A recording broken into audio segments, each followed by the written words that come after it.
नवरात्र माँ दुर्गा के प्रति आस्था और विश्वास प्रकट करने वाला पर्व है। इस दौरान माता के भक्त 9 दिनों तक जप तप जैसे विभिन्न अनुष्ठानों से माता को प्रसन्न कर उनसे आशीर्वाद मांगते हैं। नमस्कार, मैं नीतिका और स्वागत है आपका हमारे इस खास कार्यक्रम में।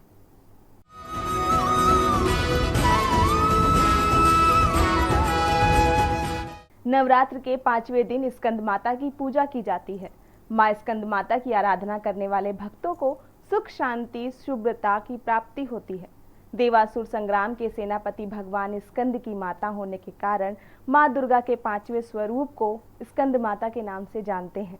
स्कंद माता हमें सिखाती है कि जीवन स्वयं ही अच्छे बुरे के बीच एक देवासुर संग्राम है। हम स्वयं अपने सेनापति हैं, हमें सैन्य संचालन की शक्ति मिलती रहे, इसलिए स्कंद माता की पूजा करनी चाहिए। इस दिन साधक का मन विशुद्ध चक्र में अवस्थित होना चाहिए, जिससे कि ध्यान वृत्ति एकाग्र हो सके। यह शक्ति व सुख का अनुभव कराती है। नवरात्र का 5वां दिन माँ स्कंद माता के नाम होता है। माँ के हर रूप की तरह यह रूप भी बेहद सरस और मोहक है। स्कंद माता अपने भक्त को मोक्ष प्रदान करती हैं। चाहे जितना भी बड़ा पापी क्यों ना हो, अगर वह माँ की शरण में पहुंचता है तो माँ उसे भी अपने प्रेम के आंचल से ढक लेती हैं। नवरात्रि में 5वें दिन इस देवी की पूजा अर्चना की जाती है। कहते हैं कि इनकी कृपा से मूढ़ भी ज्ञानी हो जाता है।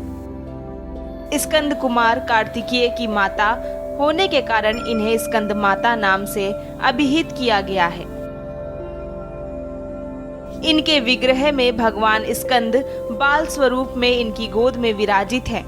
इस देवी की 4 भुजाएं हैं। ये दाईं तरफ की ओर ऊपर वाली भुजा से स्कंद को गोद में उठाए हुए हैं। नीचे वाली भुजा में कमल का पुष्प है। बाईं तरफ ऊपर वाली भुजा में वरद मुद्रा में है और नीचे वाली भुजा में कमल पुष्प है। इनका वर्ण एकदम शुभ्र है। ये कमल के आसन पर विराजमान रहती हैं, इसलिए इन्हें पद्मासना भी कहते हैं। इनका वाहन सिंह है। माँ स्कंद माता व्रत कथा। पहाड़ों में रहकर सांसारिक जीवों में नवचेतना का निर्माण करने वाली स्कंद माता नवरात्रि में 5वें दिन इस देवी की पूजा अर्चना की जाती है।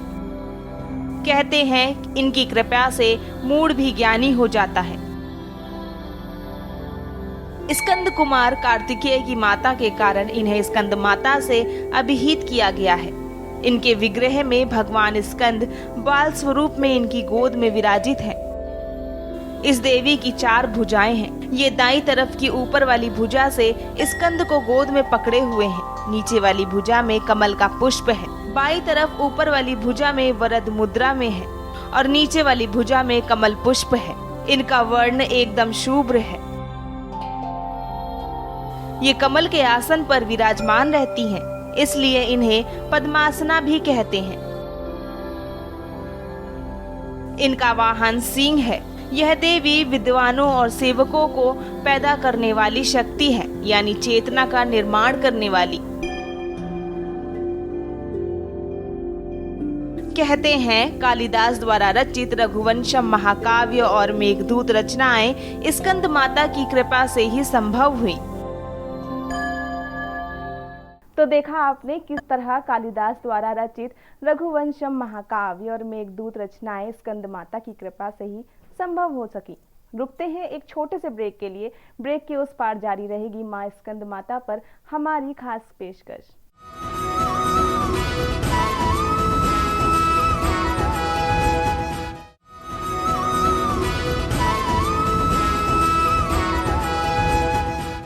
ब्रेक के बाद आपका एक बार फिर से स्वागत है। नवरात्र के 5वें दिन माँ दुर्गा के 5वें स्वरूप माँ स्कंद माता की उपासना की जाती है। स्कंद कुमार कार्तिकेय की माता के कारण इन्हें स्कंद माता नाम दिया गया है। भगवान स्कंद बाल स्वरूप में इनकी गोद में विराजित है। माँ दुर्गा के स्कंद माता स्वरूप की पूजा विधि विधान से की जाती है। स्कंद माता की पूजा करने से शत्रुओं का विकट परिस्थितियों पर विजय प्राप्त होती है। वहीं निसंतान दंपतियों को संतान सुख मिलता है। जो मोक्ष की कामना करते हैं उनको देवी मोक्ष प्रदान करती है। पहाड़ों पर रहकर सांसारिक जीवों में नवचेतना का निर्माण करने वाली देवी हैं स्कंद माता। स्कंद कुमार कार्तिकेय की माता के कारण इन्हें स्कंद माता नाम से भी जाना जाता है। इनकी उपासना से भक्त की सारी इच्छाएं पूरी हो जाती हैं, भक्त को मोक्ष मिलता है। वहीं मान्यता ये भी है कि इनकी पूजा करने से संतान योग की प्राप्ति होती है। तो ऐसे पड़ा मां का नाम स्कंद माता। पौराणिक मान्यताओं के अनुसार भगवान स्कंद यानी कुमार कार्तिकेय नाम से जाने जाते हैं। ये प्रसिद्ध देवासुर संग्राम में देवताओं के सेनापति बने थे। कुमार कार्तिकेय को पुराणों में कुमार और शक्ति कहकर इनकी महिमा का बखान किया गया है। भगवान स्कंद की माता होने की वजह से मां दुर्गा जी के इस स्वरूप को स्कंद माता के नाम से जाना जाता है। वहीं इस रूप में माता की गोद में कुमार स्कंद उनकी गोद में बैठे दिखाई देते हैं और इसी से पता चलता है कि माता को अपना पुत्र बेहद प्रिय है। साथ ही स्कंद माता को अपना नाम अपने पुत्र के साथ जोड़ना बहुत अच्छा लगता है, इसलिए इन्हें स्नेह और ममता की देवी माना जाता है और इसलिए इनका नाम पड़ा स्कंद माता यानी स्कंद की माँ। कुछ ऐसा है माँ स्कंद माता का स्वरूप। नवरात्रि के 5वें दिन माँ स्कंद माता की पूजा का विधान है। स्कंद माँ की गोद में विराजित हैं और भगवान कार्तिकेय की माता होने के कारण इन्हें स्कंद माता कहा जाता है।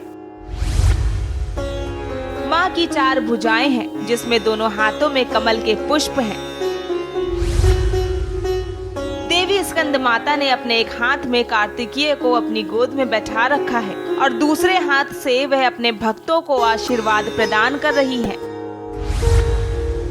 माँ सिंह पर पद्मासन धारण करके बैठी हुई हैं। पुराणों में माँ को कुमार और शक्ति कहकर संबोधित किया गया है। स्कंद माता माँ दुर्गा का ही स्वरूप है। ये कमल के आसन पर विराजमान रहती हैं, इसलिए इन्हें पद्मासना भी कहा जाता है। हर कठिनाई दूर करती है माँ। शास्त्रों में माँ स्कंद माता की आराधना का काफी महत्व है। इनकी उपासना से भक्त की सारी इच्छाएं पूरी हो जाती हैं, भक्त को मोक्ष मिलता है। सूर्य मंडल की अधिष्ठात्री देवी होने के कारण इनका उपासक अलौकिक तेज और कांतिमय हो जाता है। अतः मन को एकाग्र रखकर और पवित्र रखकर इस देवी की आराधना करने वाले साधक या भक्त को भव सागर पार करने में कठिनाई नहीं आती। स्नेह की देवी है स्कंद माता। कार्तिकेय को देवताओं का सेनापति माना जाता है और माता को अपने पुत्र स्कंद से अत्यधिक प्रेम है। जब धरती पर राक्षसों का अत्याचार बढ़ता है तो माता अपने भक्तों की रक्षा के लिए सिंह पर सवार होकर दुष्टों का नाश करती है। स्कंद माता को अपना नाम अपने पुत्र के साथ जोड़ना बहुत अच्छा लगता है, इसलिए उन्हें स्नेह और ममता की देवी माना जाता है। माँ को इन चीजों का भोग लगाएं। पंचमी तिथि के दिन पूजा करके भगवती दुर्गा को केले का भोग लगाना चाहिए और यह प्रसाद ब्राह्मण को देना चाहिए। ऐसा करने से मनुष्य की बुद्धि का विकास होता है। स्कंद माता को भोग स्वरूप केला अर्पित करना चाहिए। माँ को पीली वस्तुएं अति प्रिय होती हैं, इसलिए केसर डालकर खीर बनाएं और उसका भी भोग लगा सकते हैं। जो भक्त देवी स्कंद माता का भक्ति भाव से पूजन करते हैं उसे देवी की कृपा प्राप्त होती है। देवी की कृपा से भक्त की मुराद पूरी होती है और घर में सुख शांति और समृद्धि रहती है। शास्त्रों में माँ स्कंद माता की आराधना का काफी महत्व बताया गया है। उनकी उपासना से भक्त की सारी इच्छाएं पूरी हो जाती हैं, भक्त को मोक्ष मिलता है। सूर्य मंडल की अधिष्ठात्री देवी होने के कारण इनका उपासक अलौकिक तेज और कांतिमय हो जाता है। अतः मन को एकाग्र रखकर और पवित्र रखकर इस देवी की आराधना करने वाले साधक या भक्त को भवसागर पार करने में कठिनाई नहीं आती। माँ की आराधना का महत्व। स्कंद माता की उपासना से भक्त की समस्त मनोकामनाएं पूरी होती हैं। इस मृत्युलोक में ही उसे परम शांति व सुख का अनुभव होने लगता है और मोक्ष मिलता है। सूर्य मंडल की देवी होने के कारण इनका उपासक अलौकिक तेज और कांति से संपन्न हो जाता है। साधक को अभिष्ट वस्तु की प्राप्ति होती है और उसे महान ऐश्वर्य मिलता है। पंचमी तिथि के दिन पूजा करके भगवती दुर्गा को केले का भोग लगाना चाहिए और यह प्रसाद ब्राह्मण को देना चाहिए। ऐसा करने से मनुष्य की बुद्धि का विकास होता है। स्कंद माता की उपासना से भक्त की समस्त मनोकामनाएं पूर्ण होती हैं। इस मृत्युलोक में ही उसे परम शांति व सुख का अनुभव होने लगता है और मोक्ष मिलता है। सूर्य मंडल की देवी होने के कारण इनका उपासक अलौकिक तेज और कांति से संपन्न है। साधक को अभीष्ट वस्तु की प्राप्ति होती है तथा उसे महान ऐश्वर्य मिलता है। स्कंद माता की उपासना से भक्त की समस्त मनोकामनाएं पूर्ण होती हैं। इस मृत्युलोक में ही उसे परम शांति और सुख का अनुभव होता है और मोक्ष मिलता है। सूर्य मंडल की देवी होने के कारण इनका उपासक अलौकिक तेज एवं कांति से संपन्न हो जाता है। साधक को अभिष्ट वस्तु की प्राप्ति होती है और उसे महान ऐश्वर्य मिलता है। पंचमी तिथि के दिन पूजा करके भगवती दुर्गा को केले का भोग लगाना चाहिए और यह प्रसाद ब्राह्मणों को दे देना चाहिए। ऐसा करने से मनुष्य की बुद्धि का विकास होता है। कैसे करें स्कंद माता की पूजा? नवरात्रि के 5वें दिन सबसे पहले स्नान करें और स्वच्छ वस्त्र धारण करें। पूजा स्थान में चौकी पर स्कंद माता की तस्वीर या प्रतिमा को स्थापित करें। प्रतिमा का गंगा जल से शुद्धिकरण करें। अब एक कलश में पानी लेकर उसमें कुछ सिक्के डालें और उसे चौकी पर रखें। स्कंद माता को रोली कुमकुम लगाएं और नैवेद्य अर्पित करें। मां की आरती उतारें। आरती के बाद घर के सभी लोगों को प्रसाद बांटें। इस दिन आप श्वेत कपड़े पहनकर मां को केले का भोग लगाएं। मान्यता है कि ऐसा करने से मां निरोगी रहने का आशीर्वाद देती है। मां स्कंद माता की पूजा से होते हैं ये लाभ। मां स्कंद माता की पूजा से संतानहीन को संतान सुख की प्राप्ति होती है। सच्चे मन से इनकी पूजा की जाए तो फलस्वरूप मूढ़ भी ज्ञानी हो जाता है। देवी स्कंद माता हमें सिखाती है कि जीवन में स्वयं ही अच्छाई बुराई के बीच एक संग्राम है और हम स्वयं अपने सेनापति हैं। इस संग्राम में हमें सैन्य संचालन की शक्ति मिलती रहे, इसलिए भी मां की पूजा करनी चाहिए। मां को प्रसन्न करने के लिए क्या करें? स्कंद माता की पूजा में धनुष बाण अर्पित करने का विशेष महत्व है। मां को सुहाग का सामान अर्पित करना चाहिए। नवरात्र के 5वें दिन लाल वस्त्र में सुहाग की सभी सामग्री लाल फूल और अक्षत के समेत मां को अर्पित करने से महिलाओं को सौभाग्य और संतान की प्राप्ति होती है। मां देती है संतान का वरदान। जिन लोगों को संतान प्राप्ति में बाधा आ रही हो, उन्हें मां के इस स्वरूप की पूजा करनी चाहिए। आदि शक्ति का यह स्वरूप संतान प्राप्ति की कामना पूर्ण करने वाला माना गया है। स्कंद माता की पूजा में कुमार कार्तिकेय का होना जरूरी है। पूजा में इन सामग्रियों का होना है अनिवार्य। स्कंद माता की पूजा में धनुष बाण अर्पित करने का विशेष महत्व है। इन्हें सुहाग का सामान जैसे लाल चुनरी, सिंदूर, नेल पेंट, बिंदी, मेहंदी, लाल चूड़ियां, लिपस्टिक इत्यादि अर्पित करना चाहिए। नवरात्र के 5वें दिन लाल वस्त्र में सुहाग की सभी सामग्री लाल फूल और अक्षत के समेत मां को अर्पित करने से महिलाओं को सौभाग्य और संतान की प्राप्ति होती है। इनकी पूजा भी देवी दुर्गा के अन्य स्वरूपों की तरह ही होती है। हर कठिनाइयां दूर करती है माँ। शास्त्रों में माँ स्कंद माता की आराधना का काफी महत्व बताया गया है। इनकी उपासना से भक्त की सारी इच्छाएं पूरी हो जाती हैं। भक्त को मोक्ष मिलता है। सूर्य मंडल की अधिष्ठात्री देवी होने के कारण इनका उपासक अलौकिक तेज और कांतिमय हो जाता है। अतः मन को एकाग्र रखकर और पवित्र रखकर इस देवी की आराधना करने से साधक या भक्त को भव सागर पार करने में कठिनाई नहीं आती। स्नेह की देवी है स्कंद माता। कार्तिकेय को देवताओं का सेनापति माना जाता है और माता को अपने पुत्र स्कंद से अत्यधिक प्रेम है। जब धरती पर राक्षसों का अत्याचार बढ़ता है तो माता अपने भक्तों की रक्षा करने के लिए सिंह पर सवार होकर दुष्टों का नाश करती है। स्कंद माता को अपना नाम अपने पुत्र के साथ जोड़ना बहुत अच्छा लगता है, इसलिए उन्हें स्नेह और ममता की देवी माना जाता है। तो यहाँ आपने जाना कि स्कंद माता को प्रसन्न करने के लिए सही पूजन विधि क्या हो और कैसे घर परिवार में बरकत बनी रह सकती है। यहाँ वक्त हो चला है एक और छोटे से ब्रेक का। कहीं मत जाइएगा, जारी रहेगी माँ की महिमा।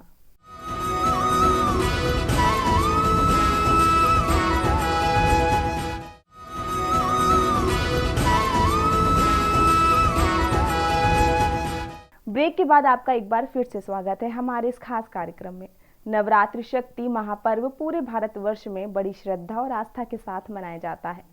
भारत ही नहीं, पूरे विश्व में शक्ति का महत्व स्वयं सिद्ध है और उसकी उपासना के रूप अलग अलग हैं। समस्त शक्तियों का केंद्र एकमात्र परमात्मा है, लेकिन वह भी अपनी शक्ति के बिना अधूरा है। संपूर्ण भारतीय वैदिक ग्रंथों की उपासना और तंत्र का महत्व शक्ति उपासना के बिना अधूरा है। क्यों शक्ति की माँ के रूप में होती है पूजा? शक्ति से तात्पर्य है ऊर्जा। यदि ऊर्जा को अपने अनुसार चलाना है तो उस पर आधिपत्य करना पड़ेगा। मतलब या तो शक्ति को हराकर या तो शक्ति को जीतकर उसे हम अपने पराधीन कर सकते हैं।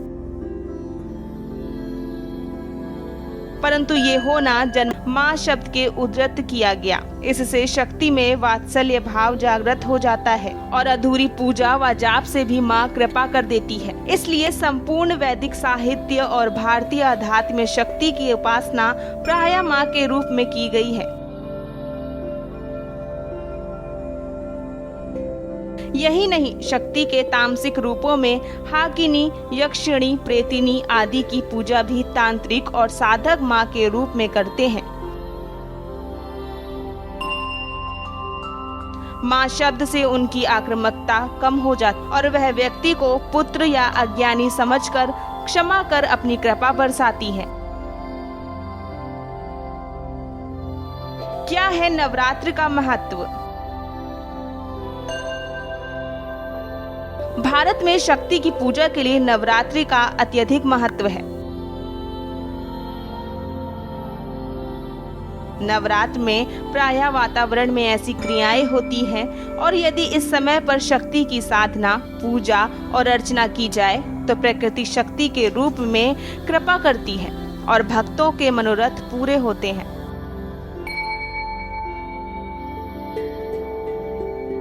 नवरात्रि शक्ति महापर्व वर्ष में 4 बार मनाया जाता है, क्रमशः चैत्र, आषाढ़, अश्वनी, माघ। लेकिन ज्यादातर इन्हें चैत्र और अश्वनी नवरात्र के रूप में ही मनाया जाता है।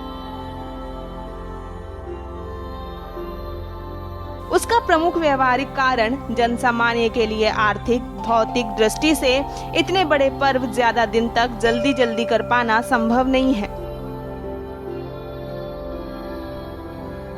चारों नवरात्र की साधना प्रायः गुप्त साधक ही किया करते हैं, जो जप ध्यान से माता के आशीर्वाद से अपनी साधना को सिद्धि में बदलना चाहते हैं। क्यों मनाई जाती है नवरात्रि? नवरात्रि को मनाने का एक और कारण है जिसका वैज्ञानिक महत्व भी स्वयं सिद्ध होता है।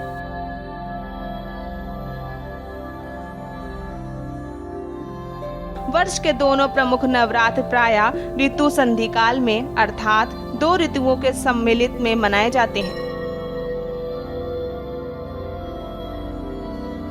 जब ऋतुओं का सम्मिलन होता है तो प्रायः शरीर में वात, पित्त, कफ का समायोजक घट बढ़ जाता है।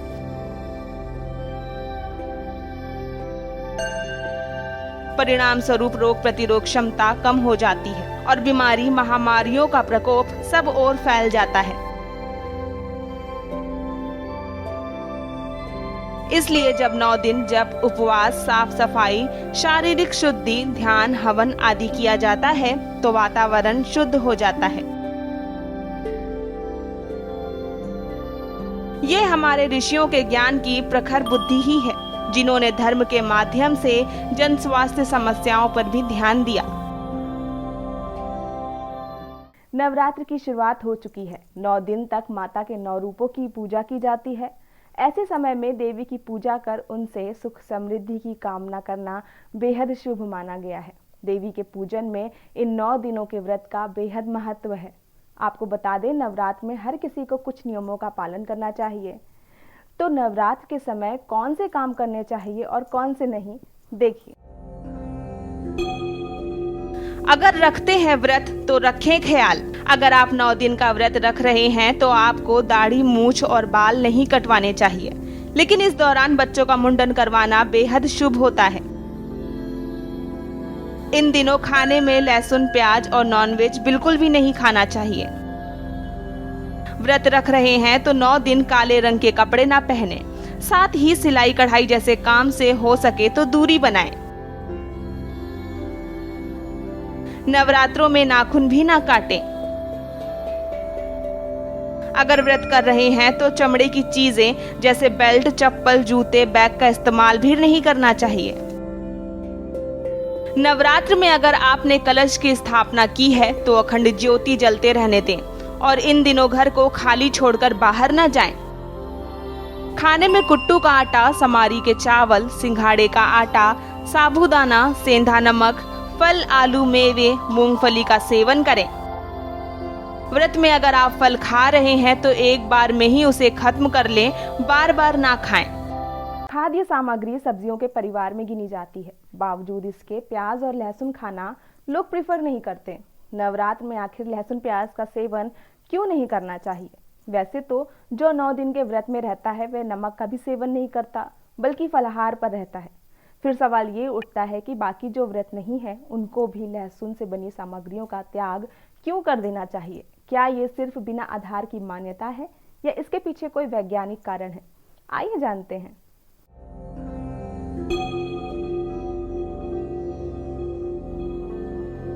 आयुर्वेद के अनुसार सनातन धर्म में भोजन को 3 भागों में बांटा गया है। इसमें पहले नंबर पर आता है राजसिक भोजन, दूसरे नंबर पर आता है तामसिक और फिर आता है सात्विक भोजन। चूंकि उपवास के दौरान लोग सात्विक आहार लेना पसंद करते हैं बजाय तामसिक और राजसिक के।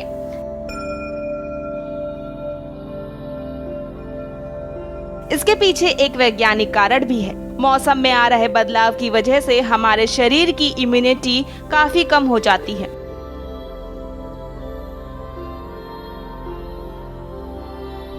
ऐसे में गरिष्ठ, ऑयली और जंक फूड से दूर रहने की सलाह दी जाती है।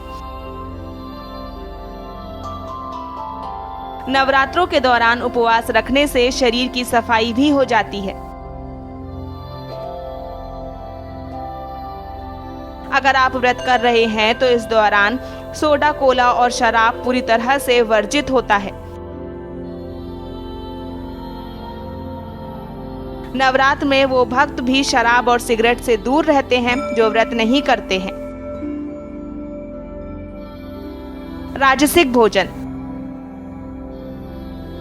प्याज, लहसुन, तंबाकू, मांस, शराब, जरूरत से ज्यादा पकी हुई चीजें, खमीर उठी हुई चीजें और तामसिक भोजन में शामिल होती हैं।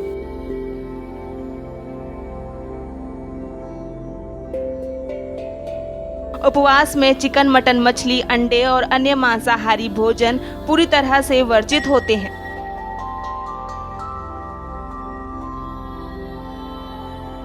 यह राजसिक श्रेणी का खाना है। अगर आप उपवास नहीं कर रहे हैं तब भी आपको इस दौरान मांसाहारी भोजन से दूर रहना चाहिए।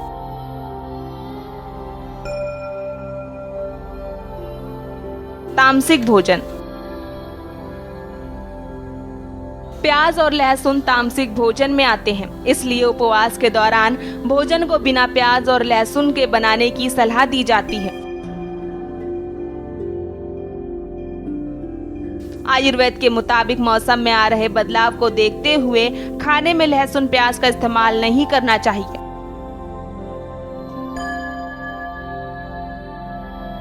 क्योंकि इससे शरीर की गर्मी बढ़ती है। सात्विक भोजन। वैसे बिना प्याज और लहसुन को भी भोजन पकाया गया हो वह सात्विक में ही आएगा।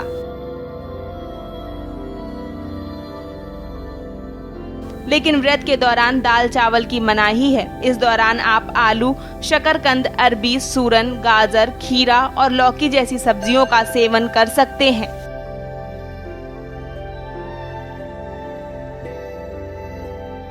माँ का 5वां स्वरूप स्कंद माता में फिलहाल इतना ही। मुझे दीजिए इजाजत। देखते रहिए के न्यूज़ इंडिया। नमस्कार।